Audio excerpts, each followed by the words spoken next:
الرحمن الرحيم. هذا ما أوصي به حسين بن علي بن أبي طالب إلى أخيه محمد معروف بن حنفية أن الحسين يشهد أن لا إله إلا الله وحده لا شريك له، وأن محمدا عبده ورسوله جاء بالحق من عند الحق، وأن الجنة والنار حق، والساعة آتية لا ريب فيها، وأن الله يبعث من في قبوره، وأني لم أخرج أشقا ولا بطرا ولا مفسدا ولا ظلمان، إنما خرجوا لطلب الإصلاح في أمتي جدي رسول الله صلى الله عليه وآله. أريد أن أمر بالمعروف ونهي عن المنكر وسير بسير جدي وأبي علي بن أبي طالب، فمن قبلني بقبول الحق والله أولى بالحق، ومن رد علي هذا ومن أصبر حتى يقضي الله بيني وبين القوم بالحق. صلوا على محمد وآل محمد. اللهم صل على محمد وآل محمد. Brothers and sisters, every year, firstly, I would like to thank you all for being here. It's a great opportunity, and I'd like to give condolences to the Imam of our time, to Lady, to Rasulullah sallallahu alayhi wa sallam on the martyrdom anniversary, on the martyrdom of our dear mother, Lady Zahra sallallahu alayha, and Lady Shuhada. It's a great honor being here to serve the community of Hussein, to serve the Shia of Hussein, to serve those muhibbeen of Hussein. Brothers and sisters, let me ask you this. For how many years have we commemorated Muharram? You know, it's been more than 1,300 years since Tashayyuq was established. 1,300 years. 1,300. Let that number register in your mind. We come here, we cry for Allah, we come here to commemorate these majalis. For what? Really, for what? Oftentimes, like, naturally, if I were to tell you, brother, you leave Masjid al-Rasul today, you get home, and you're about to go to sleep, as soon as you get home, you die. Half of you will beg to stay in this masjid that night. Allah, if I tell you that if you drive the car tonight, by the way, this won't happen, this is just a hypothetical scenario. If you drive tonight, on your way home, you'll get into an accident. How many of you will ask for someone else's ride? Right? Pretty much all of us. I wouldn't want to die tonight. Right? Knowing that I have someone to help me. Interesting. Brothers and sisters, there are clear narrations where Imam Hussein himself knew that he was going to die in the place of Karbala, but he still went towards Kufa. Why? What was it about this mission of Abi Abdullah that even though he knew he would die, he would still go towards Kufa? What was it that was so important? And luckily, we don't have to think about this one because Imam Hussein gives us the answer himself. And his will to his brother Muhammad Hanafiya, narrated so often, but I want to pay attention to this. He said, وَإِنِّي لَمْ أُخْرِجْ أَشْرًا وَلَا بَطْرًا وَلَا مُفْسِدًا وَلَا ظُلِمًا. I am not exiting Medina. Why? I'm not exiting because I'm joyful. I'm not exiting arrogantly. I'm not exiting oppressively. I'm not exiting to cause corruption. إنما خرجت لطلب الإسلام في أمة جد رسول الله. I am exiting this holy city that I'm forced to exit to reform the nation of my grandfather, Rasulullah. أريد أن أمر بالمعروف ونهي عن المنكر. I want to command good and forbid the evil. وسيرة بسير جدي وأبي علي بن أبي طالب. And I want to establish, you know, the people, Sirah means people's actions, or like their tradition. I want to make their tradition like the tradition of Rasulullah, like the tradition of my father Ali ibn Abi Talib.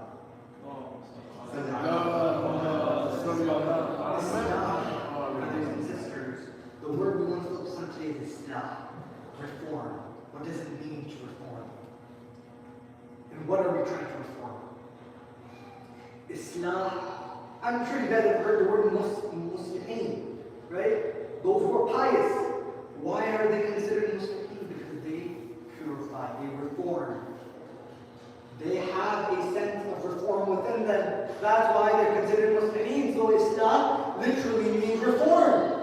Reform of what? You explain to us what you're trying to reform. في أمة جد رسول الله, the nation of my grandfather Rasulullah. Now I want to pose a logical fallacy here, right? You know it's a fallacy because I'm telling you it's a fallacy. If Imam al-Hussein aimed to revive the nation of Rasulullah, why did he go towards Kufa? You tell me, where was the nation of Rasulullah? The nation of Rasulullah was in Medina and Mecca, and Hijaz, some parts of Yemen. Where did Kufa come into play? Much after the Prophet. But why did he want to go to Kufa? Why? Wasn't the nation of Rasulullah there? Yeah, you're contradicting yourself currently. If I tell you that I want to host a Houston community gathering, and the majority of the people show up from New York, you're going to call me crazy, right? Because this was supposed to be a Houston community gathering, not for the community of New York. Did I fail at my mission? Yeah, because I was supposed to get the Houston community together. If I tell you that the Houston community is hosting a picnic, and all of a sudden brothers from Austin start coming in and finishing the food, how many of you will get upset, right? It's the Houston community picnic. Houston community members are supposed to benefit from it more than any other community. Brothers and sisters, this is an incorrect definition of community. We may be an apparent community here in Houston, but that's not a real community. Community is a common ideology. It's a common framework. It's a common way of thinking. I tell you, Masjid al-Rasul has a good community. Why is that a good community? Because everyone there thinks in a similar manner. Everyone there associates themselves with this certain ideology that is promoted here. So this community has a common framework. So we're trying to reform this common framework. What is a framework? A framework is a particular set of rules and ideologies and ideas that work in order to solve issues, to solve problems. You have a challenge up front. The way you resolve that issue, the way you think through that problem, that situation, that is a framework. That is what your community is based on. So a series of images that go through your minds and thoughts quite literally defines the world outlook or the world framework that you're trying to think from. Every school of thought has one. You say, you give me Ahl Sunnah. Why are they Ahl Sunnah wal Jama'ah? Why are they in Jama'ah? Because they have a certain school ideology that everyone abides by. Why are we considered Ahl Tashayyu? Because we have a basic set of frameworks and principles that Ahl Tashayyu abide by. A person's understanding of this world is considered the world outlook or framework. I'll tell you that you will see, I'll describe a person to you, or you see someone, you see me, and the first impression that you get of me describes how you think about me, or how you look at this world. Our actions stem from this framework. A framework is, and to make this easier, brothers and sisters, imagine this. If you have been to a factory, or if you have seen a factory, or if you know how a factory works, a factory has multiple different machines. Now I want to go to the Bluebell factory, right? I put milk, I put vanilla, I put sugar cubes, and all of a sudden I'm getting warm coffee. Who is the problem? The input or the machine? Machine, right? When we're getting a non-desired outcome from the desired cause, it had the thing transporting or making or perfecting those causes has an issue with it. That is an Islamic framework. That is what a framework works like. That processing machine which processes input and gives you a perfect output. Now when a framework has an issue with it, it gives you hot coffee while you put in the ingredients for an ice cream. A machine for an ice cream and a coffee is two different things. That's why you cannot have a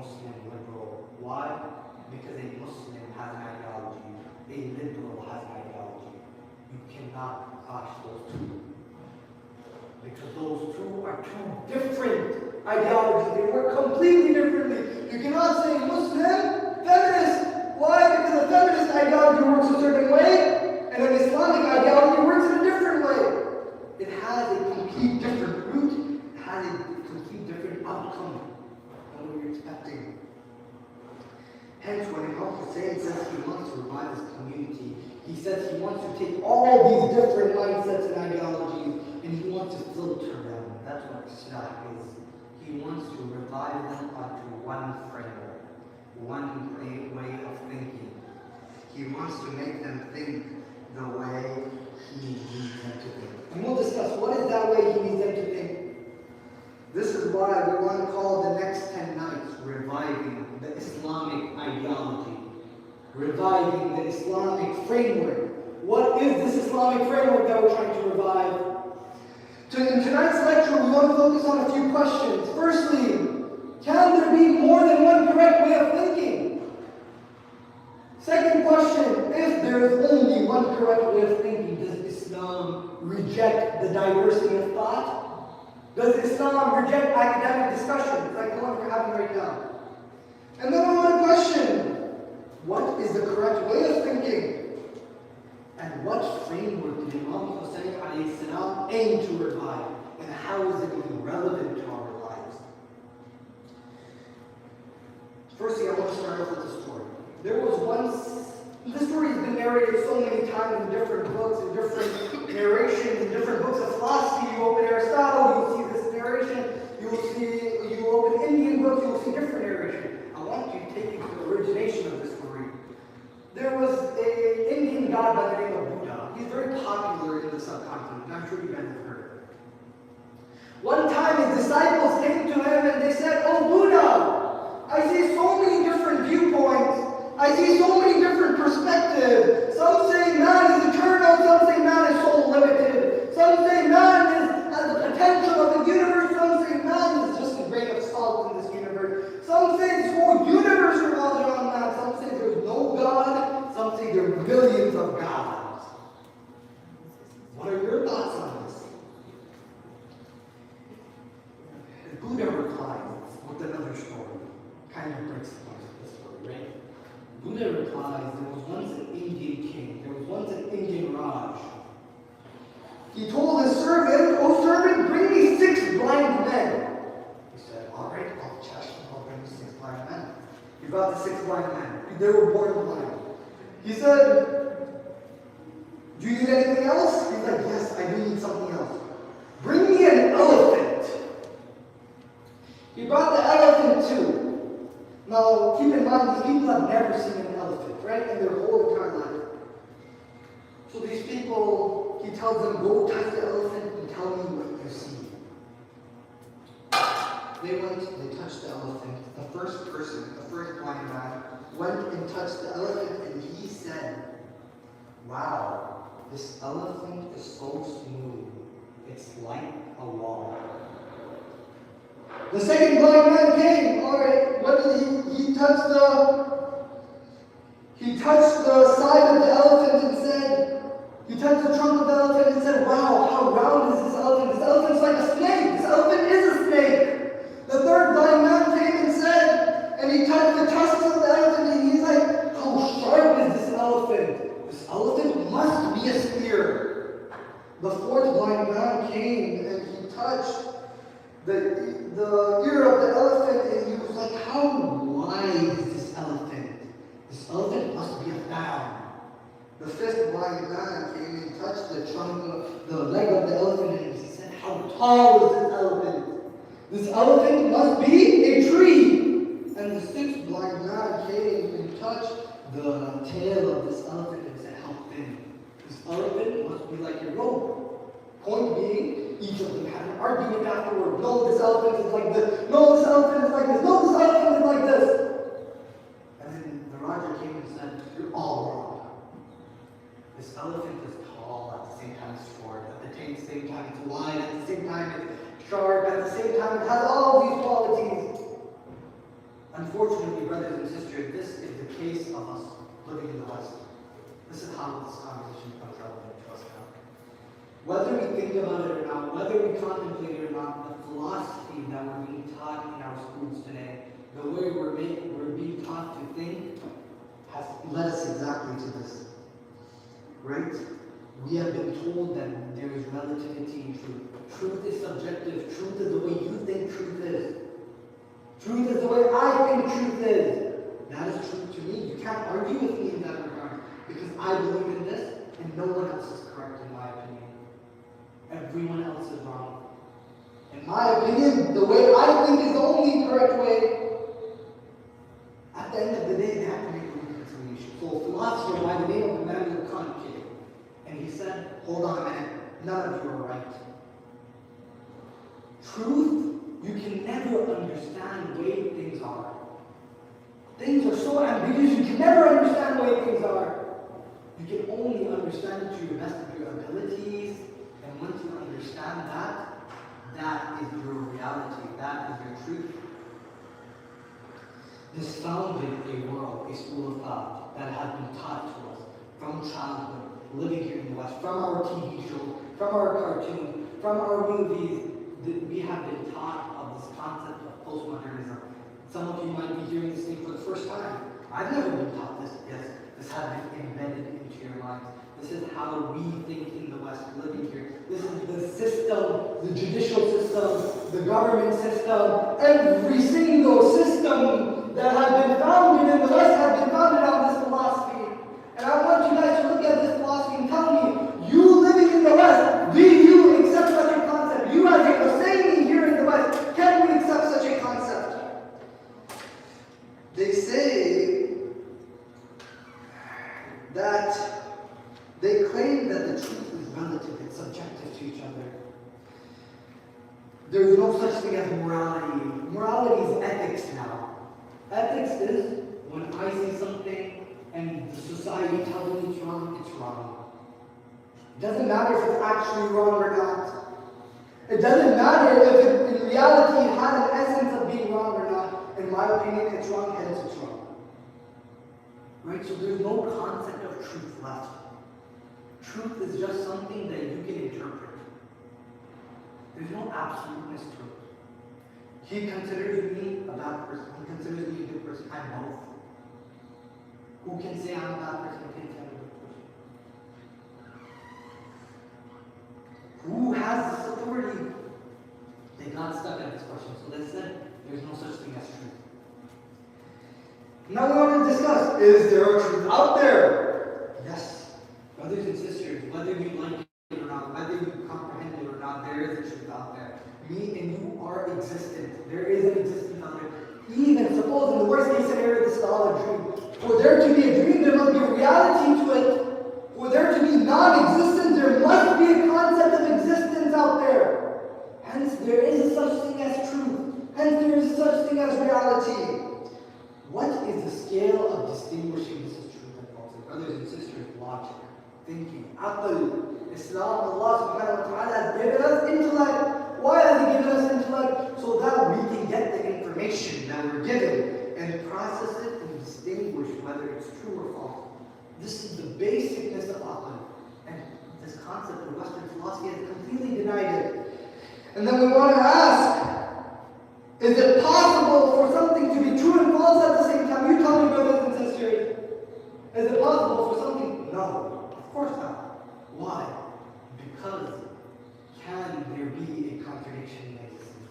If there is reality, can non-existence also exist? No. There's no such thing as falsehood. In true essence, everything has reality to it. Me and you have a reality to it. And that is there. The falsehood is just an illusion. If you see me as a very pious person, that is just an illusion. My reality is different from that. Brothers and sisters, last question. Is it possible for truth to develop? Is it possible for 2 plus 2 to equal 5? No. Truth cannot develop. 2 plus 2 will always equal 4. Hence, that reality within you has already reached its full potential. You have yet to unlock it. The concept of relativism hence is self-refuting. صلوا على محمد وآل محمد.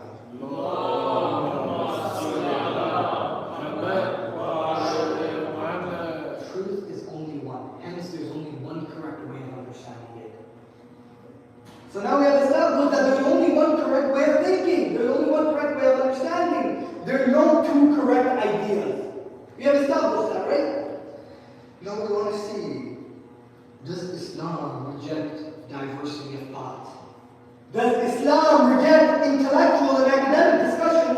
Now that we have understood that there is only one correct way of understanding truth, how can we have academic discussion? How can we have different opinions? Brothers and sisters, let me ask you, doesn't Ayatollah Khamenei's opinion differ from Ayatollah Sistani's opinion in some matters? Yes, of course.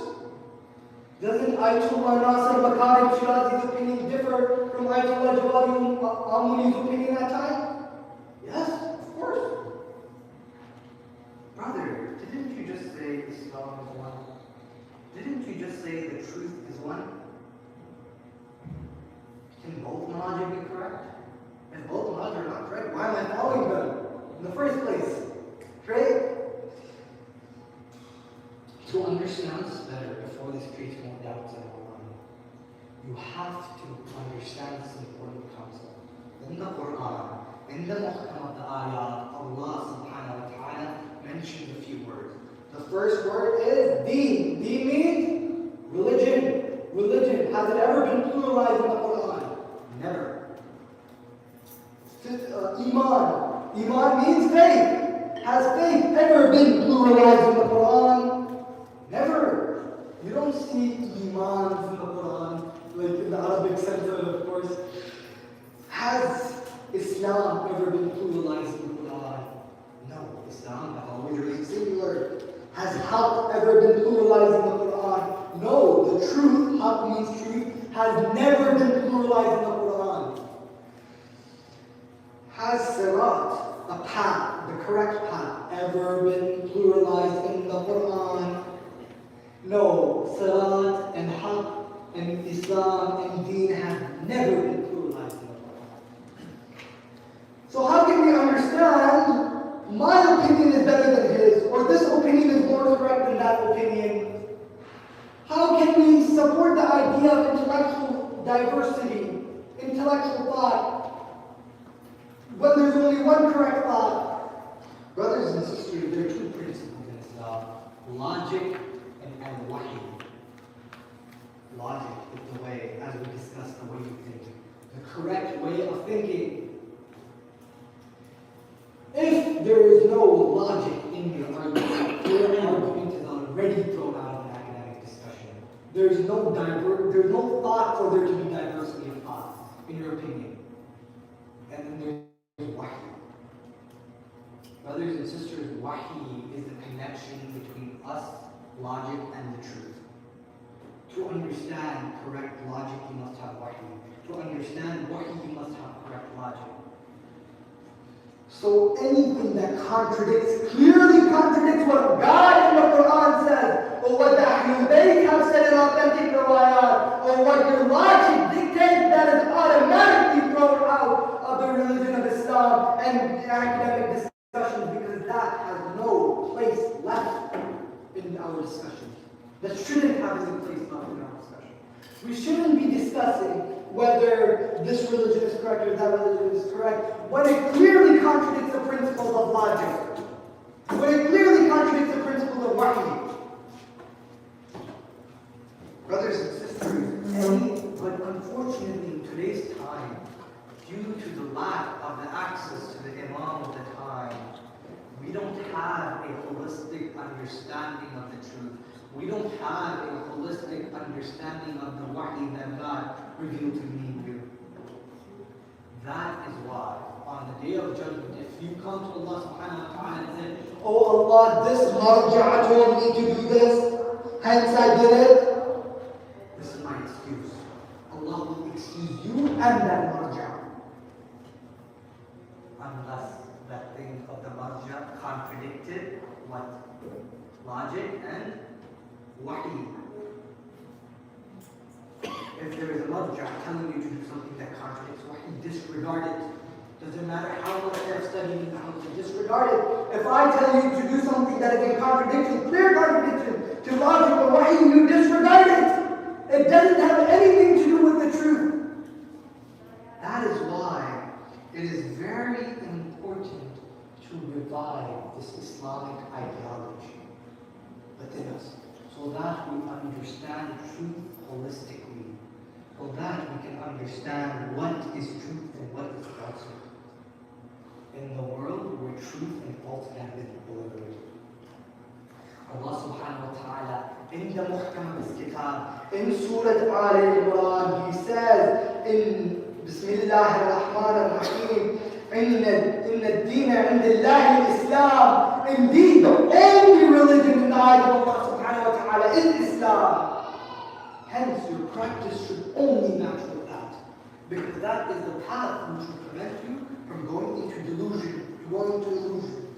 Now, brothers and sisters, I want to ask you,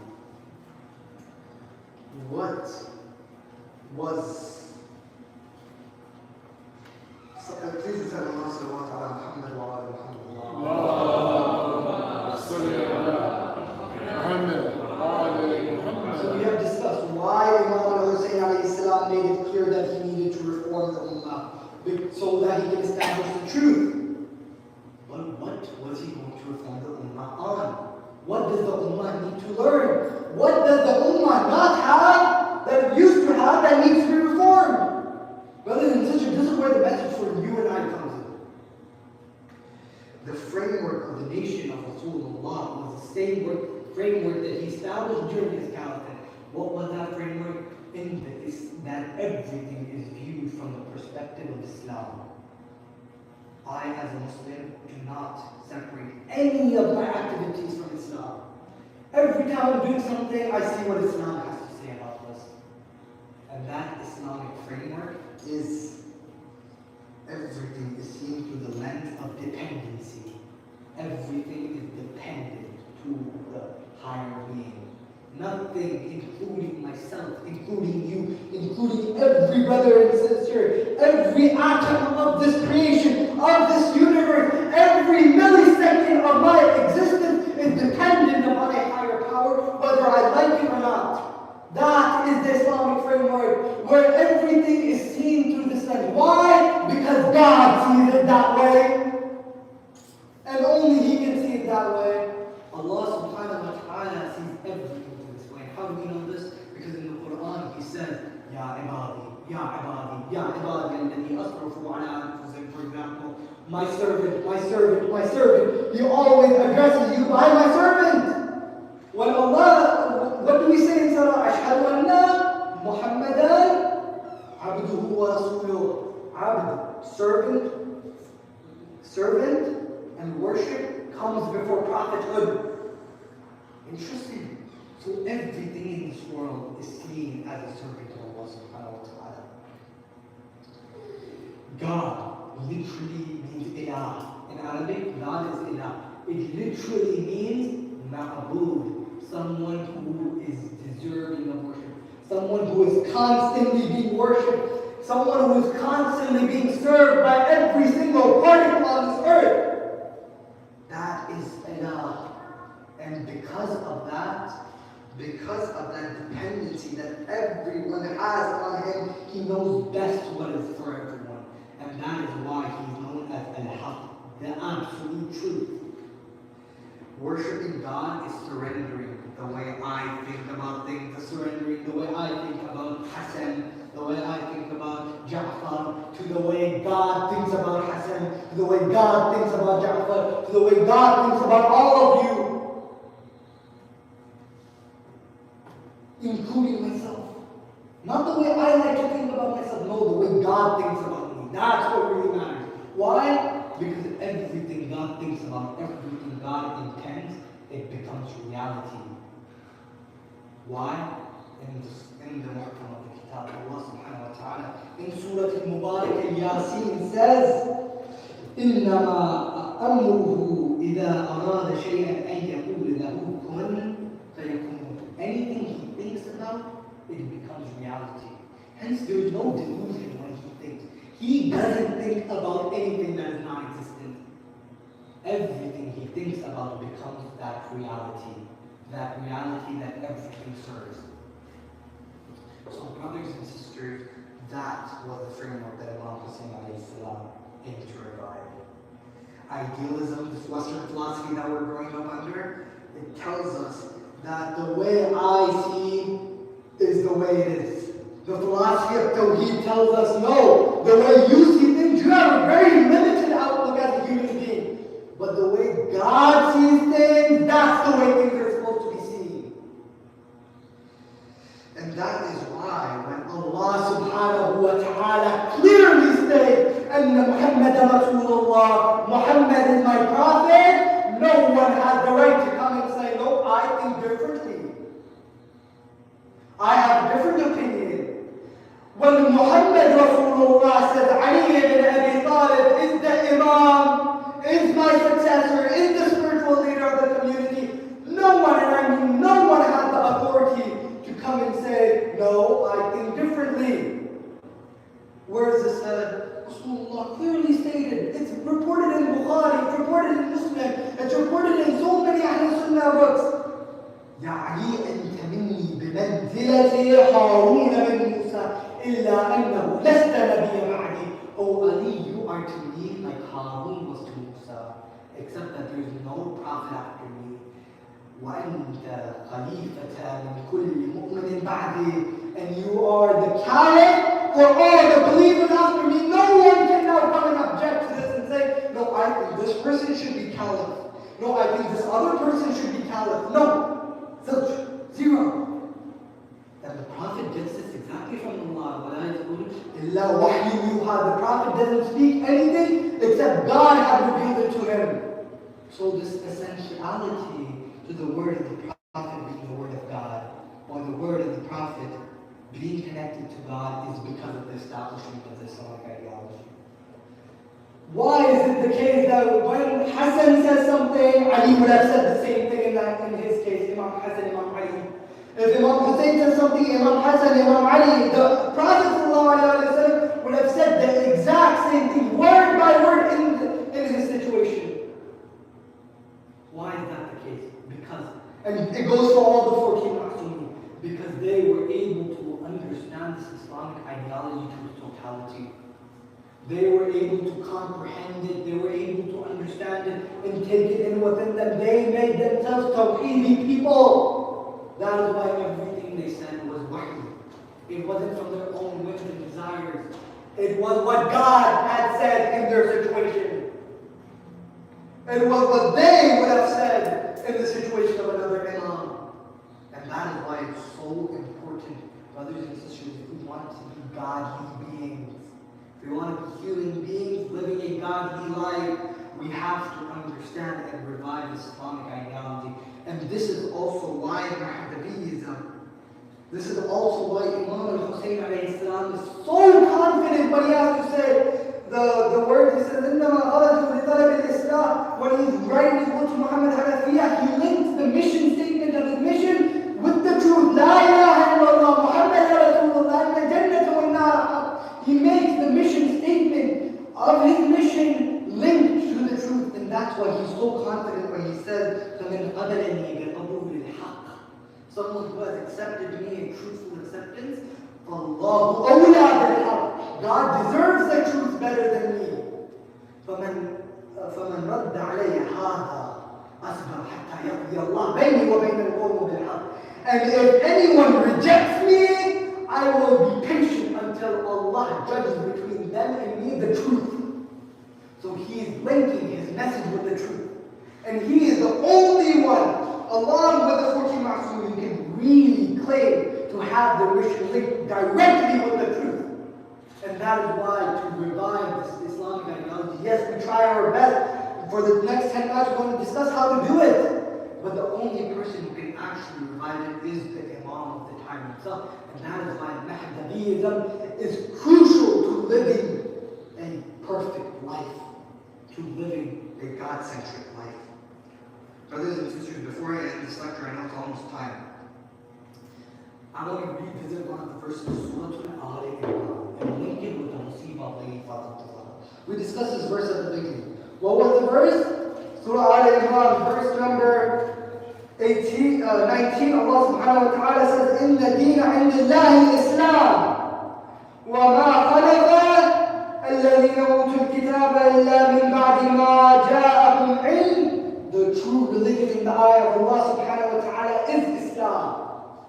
If anyone, it was those whom the book came to, the people of the book, the Quran, the Bible, the Torah, they created divisions among themselves. So initially, this was all one religion. They created divisions among themselves. And after knowledge had came to them, and those who disbelieve, tell them that the accounting of Allah is swift. Allah will account for them soon. So for those who made hostility among themselves, brothers and sisters, unfortunately, after the demise of the Prophet ﷺ, this was the case. People of Ahlul Kitab made a hostility amongst themselves for their own purposes, for their own gains. Let's revisit history. Through this Tawheedi mindset, through understanding things the way God understands things. God appointed Ali ibn Abi Talib as his caliph after Rasulullah. What did they do? They went to Saqifa and they were like, I don't care what God has to say, I will follow the way I need to follow. My truth is different from the truth of God.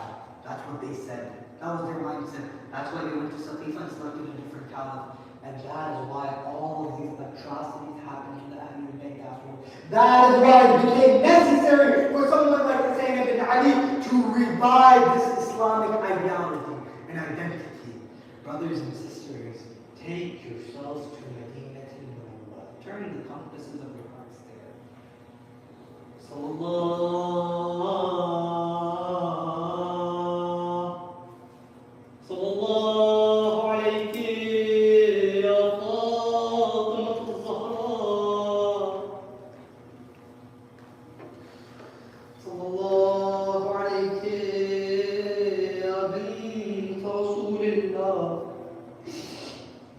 Brothers and sisters, I'm sure you have mothers. I'm sure we have mothers in the audience here. I'm sure we all have mothers. A lot of us are also married. Take yourself. Imagine the situation with your most beloved in your family. Your mother, your sister, your daughter.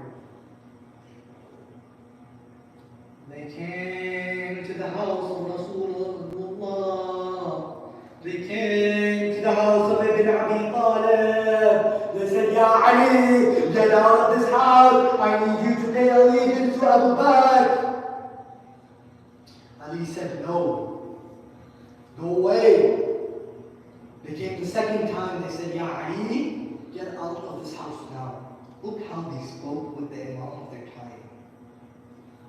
And he said, no, go away. Umar himself came the third time and he said, and this is by the way found in Bukhari. I'm not quoting from Shiite sources on this one. Ya Ali, come out of the house, otherwise I'll burn up this house. They said, Ya Umar, don't you know this is the house of Fatima Zahra? He said, wait, so what? They said, don't you know this is the house of Ali al-Murtada? He said, what? So what? Brothers and sisters, I'm going to bring a very interesting narration to you. And I want you guys to put yourself in the position of Fatima. For a minute, leave your bodies, leave your minds, travel your soul to Medina. Put yourself in the mind of Sayyidatul Nisa. This narration is very unique because Sayyida narrates herself. She, in Bihar al-Anwar, is quoted to have said,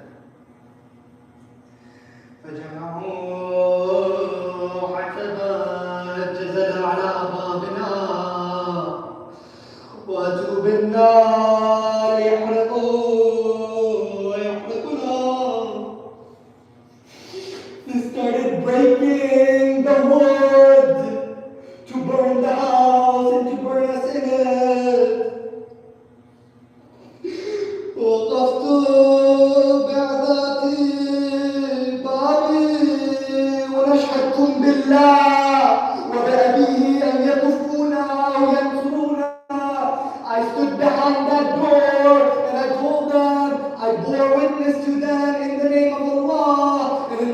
the Prophet, and yakufuna to leave us alone. Why are you bothering us or to help us? Fatima, what happens next? فأخذ عمر سيوفا من يد الكنفور مولاي أبي بكر فضرب به عداني. Omar took the whip of the slave and hit me so hard. He hit me so hard, he bruised me. Brothers and sisters, put yourself in that situation of Lady Zahra. فضربني بيده حتى أنسى قرضي في حضني.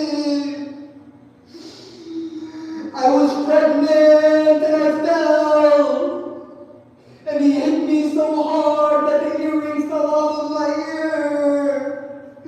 The heat was put to the fire, the door was put to the fire, and the fire was burning my face. It hurt my face. The fire was hurting my face. They struck me and I felt the pain of childbirth. فجعلني مخاطبا محسنا قتلني غير جرم. And محسن was killed. Ya Ali, what went into you after the demise of Fatima? Just brothers, 2 more lines. Ali was bathing Fatima. He told everyone, be quiet. She requested to be buried in silence. All of a sudden, they heard loud women. They're seeing where is this pain coming from. They see Ali crying. Ya Ali, why are you crying for your wife? Ali said, she never showed me her pains and bruises. Ali buried Fatima في غسل الليل. At night time where no one could see what's going on. Brothers and sisters, if you have a wife, put yourself in this situation. The beloved, the husband is burying his beloved.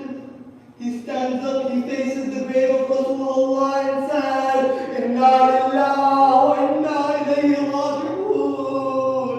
And he reads the most saddest poetry found in history. قد أسترجعت وديعا. The trust has been returned. وبنات رحينا. The pledge has been taken. وعروسة Zahra, Zahra, my wife, my beloved, has been taken away from me. فما أقرأ حمدا وحسنا يا رسول الله. What has been left in this world for me? How ugly is this world from now onward towards me, Ya Rasulullah. فَحَمْدَلْنَا حُسْنِي فَسَرْنَاكَ وَلَيْلِي فَسَمْنَاكَ. Brothers and sisters, the poet writes, it's no one else will mourn you, I'll mourn you alone. Your broken ribs and your burning door. All this love and so less of you is known.